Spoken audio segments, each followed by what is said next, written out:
So the Bible is just people's interpretations of God, people writing about their experiences of God. And there's many, many ways to experience God. You know, like you can do, some people like to take plant medicine, some people like to transcendentally meditate. Like there's all roads lead to Roma. I can't say this enough. But I hated the Bible for so long. Religion is like a penis. It is fine to have one. It is fine to be proud of it. But you really can't take it out in public and stop waving it around. And you can't force it down my throat. And you can't force it down my kid's throat. So, I very much think that there's like, you can take me to any church, any temple, anytime. I love it. I go to church with my mom all the time and like listen to that Bible stuff. Oh, great. I have it right here. Go to that Bible stuff. I get down, giving that old time religion. I don't give a fuck. I like it. I'm a kink. But I wanted to translate Bible stories for drunk people, and not just Bible studies, not just Bible stories, but like stories of the Orishas, stories from like Santerisma, the Hindu deities, because they're saying the same thing as well there. But I feel like if somebody just made these stories a little more compelling and a little less scary, you could get the message of them, because we're all saying the same thing. So yesterday, as lesson 183 of my translation of A Course in Miracles, I translated the lesson that says, I call upon God's name as my own. I translated that lesson by relating it to a story from the Bible. So this is like Bible stories for bad people, okay? And this is the story of Moses and the burning bush. And I want you all to just get a little bit comfortable. I'm going to read this in a compelling way, and then I'm going to have to go. And I'm just hoping there'll be enough time. I'm sure there will be. So, please may I speak this clearly. In the Bible, there's only one instance where God says his name.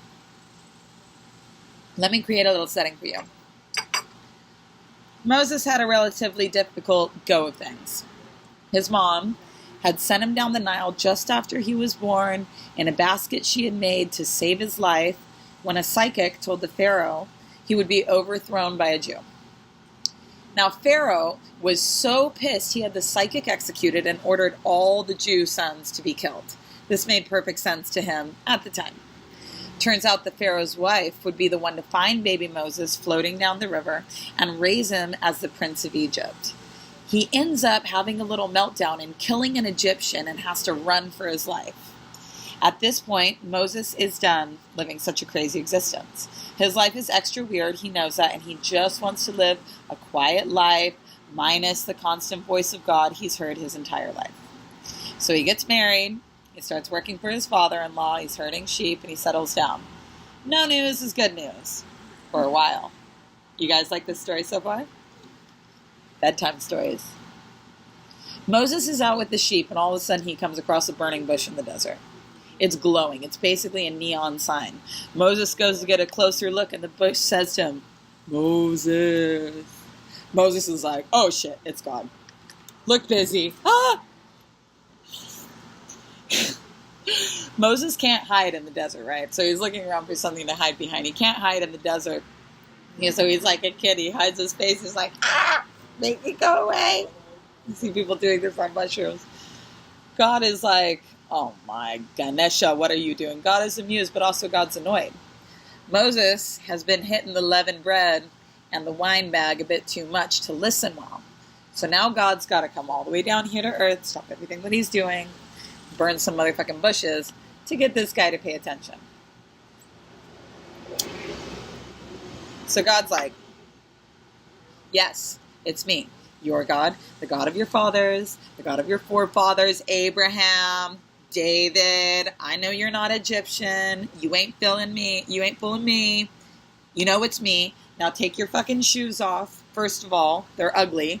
This is also Holy Land. I've seen you peeing on it before, and I've been trying to get a hold of you. So Moses knows that when God talks, it usually means there's a big change coming, and he's nervous. And he has every right to be, right? God wastes no time. All right, Moses, you've been diddling long enough. You're now to go back to Egypt and tell the Pharaoh, a.k.a. your stepbrother Ramses, that you're taking 100% of his workers, and then you're going to bring them all right back here to where you started from, and you can worship me together. Moses is like, the fuck you mean I'm going back to Egypt, first of all? I'm wanted there. I killed that guy. Second of all, free all the Jews. With what? My stick? No. With my sheep? No.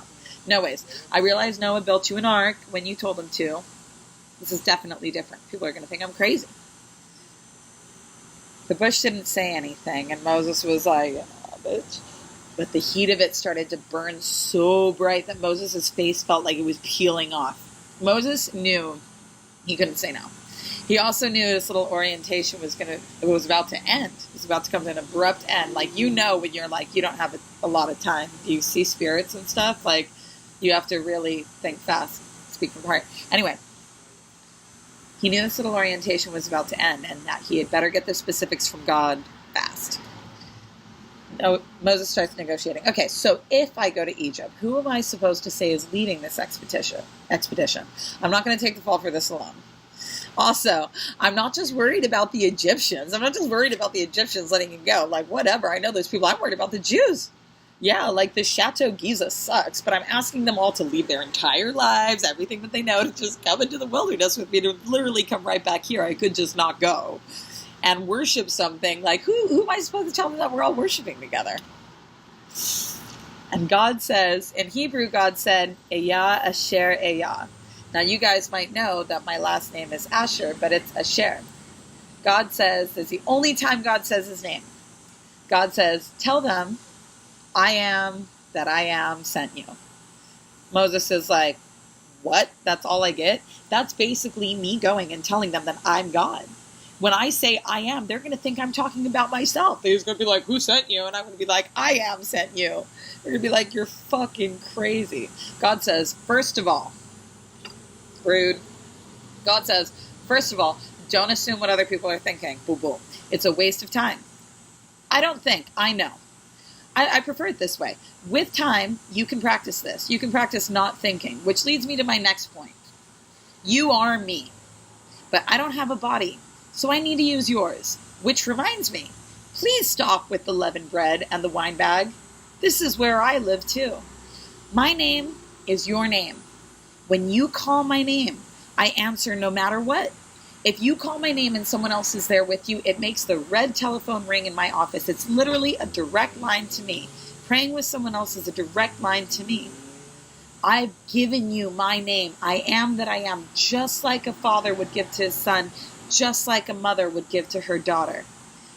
You can tell people who your dad is, and they won't fuck with you ever again.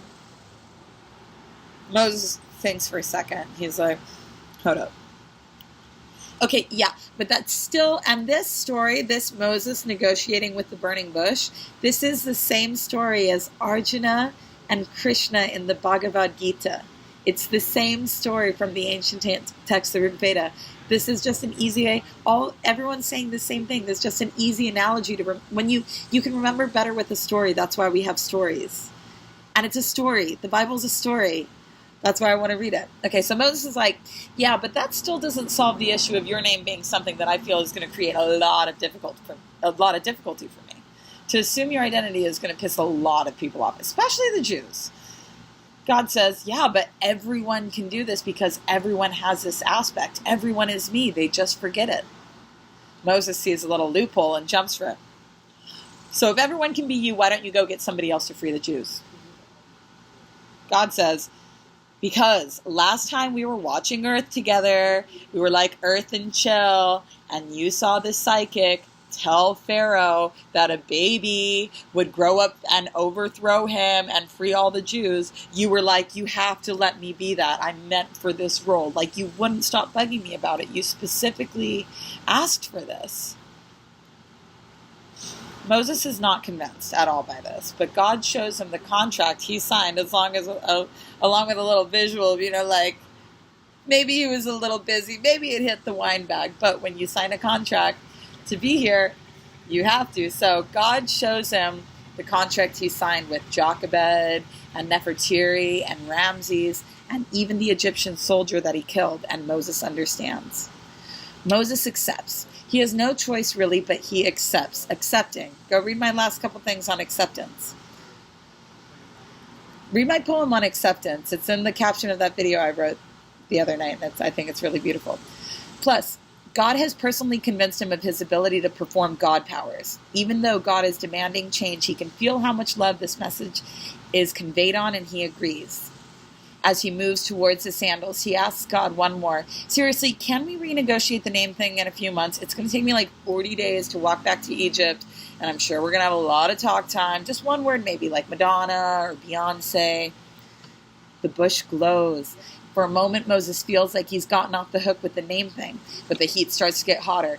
Desperate to avoid the face-feeling sensation, Moses starts to step back. He starts doing the face like how a toddler hides. God booms, "This is my name forever. This is the name you shall call me from generation to generation. I'm never not you." The scroll keepers can't seem to get the words straight. Y'all are constantly misquoting me for your own gain. You can't fuck this up. In Hebrew, my name is Ehyah Asher Ehyah. It can't be lost in translation. The recipe can't get fucked up. Now quit hiding your face and being a little bitch. Get the hitch out of your giddy up and go free the Jews. And Moses went. Guys, my name is Ever Stasher. That was Bible Stories for Bad People, or whatever, the name is still working, but I have 17 seconds, and I just want you all to know that every day I pray that you see all the choices that you have in your life, and that wherever there is pain, that peace comes. And when I pray for you, like I really do, I love you all as an extension of me and as an extension of all that is. Amen.